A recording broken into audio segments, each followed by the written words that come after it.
religious. Is this the end that, at the Anglican Church? The lovely fragrant Certainly in Australia here, it's time that Uniting Church went. So if you watched in America and heard what happened from that woke bishop preaching, wrong words, lying to Trump and his crew, time that she left. I bet there's plenty of woke Anglicans in Australia, certainly in the Uniting Church they're woke. I agree with you. You're right. But to one other thing, I mean, there's something serious. I want to touch on something I was discussed with the panel. A difference.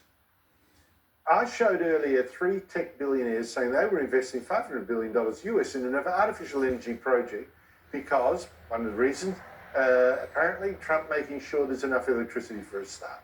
Okay?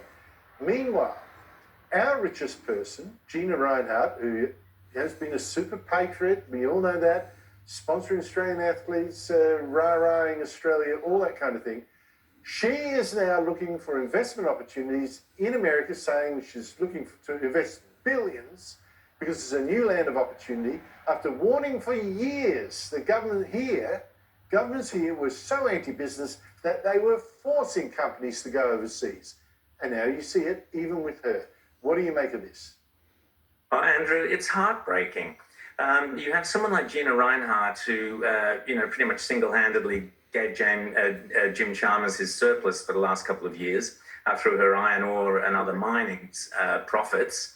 And people like that, people like Gina Rinehart, Australia should be cherishing in the same way that Donald Trump is cherishing his billionaires and entrepreneurs, recognizing that we all benefit from their investments and their hard work and the companies they build up. It's heartbreaking to think that here in Australia, we are so dumb, so myopic, so stupid, that the Labor government is turning its back, closing down, all our great resource industries, putting the money on these kind of fake ideas like green hydrogen, windmills, solar panels, all this rubbish. And we are destroying the very prosperity that made this nation so great, to the extent that the billionaires like Gina Rinehart are going, America, that's where the action is, that's where the money is to be made, that's where the investments are guaranteed to return a profit, and Australia increasingly is not living up to that. When you think what we could be, Andrew, what we could be, and what people like Gina Rinehart are urging us to be, and our government's just so stupidly turns its back on it.